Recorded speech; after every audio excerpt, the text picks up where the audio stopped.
Where is our honor and glory? Where is the izzah that once upon a time the Muslim Ummah had? We are too embarrassed, we are too shy to verbalize the question. Are we not Muslims? Are we not believers in Allah? Are we not the Ummah of the Prophet Muhammad sallallahu alaihi wasallam? Then why? Why is this happening?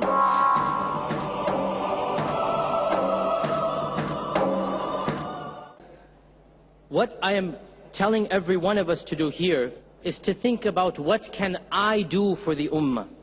You are right, and I fully agree with you that there must be other people, people of power and people of influence who are thinking in a more global context. I totally agree with you. But the problem is many of us, including myself, who are limited in what we can and cannot do politically, economically for the Ummah, we start getting diverse and digressed and thinking, for example, how can I solve the problem of Palestine? I probably can't solve the problem of Palestine. And Allah subhanahu wa ta'ala is not going to ask me, why didn't you do this? It's not in my power. But what is in my power, to do what I can do. So my point in the talk was, every one of you sitting here today, every one of you, I want you to think, what can I do to better the Ummah? What is my role in the Ummah? What are those means that I have? Not what my neighbor has, not what America or England or Russia has. What do I have to better the Ummah? Okay, and when everybody does this, then the intellectual will think on a different level, the farmer will think on a different level, the scientist will think on a different level, and put together, the Ummah inshallah ta'ala will think on a Ummah level. But my main message here, and I don't disagree with your saying, my main message is many of us get lost with, what can the Ummah do, and they forget, what can I do? And that was the point I was trying to stress. Okay? Jazakallah khair. Is there a sister with a question? Assalamu alaikum. My name is Soha. I'm studying in a school. As we all know that many of our brothers and sisters are prisoners of the prisons like Abu Ghraib jail and all.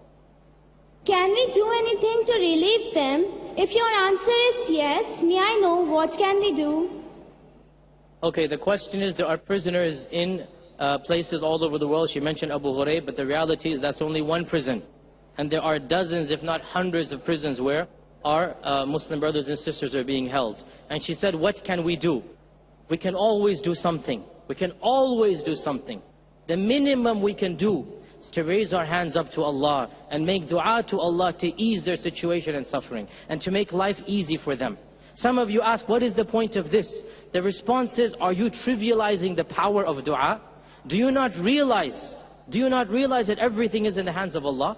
So the minimum that we can do is to raise our hands and make dua to Allah. That's the bare minimum. And I ask myself and all of you, how many of us have even done that? When was the last time I raised my hand and you raised your hands and say, oh Allah, make the suffering of the Muslims easier.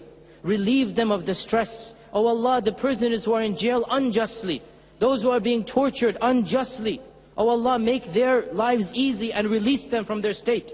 When is the last time we did that? Even this little bit. Another thing we can do is to spread their situation and advertise and publicize it.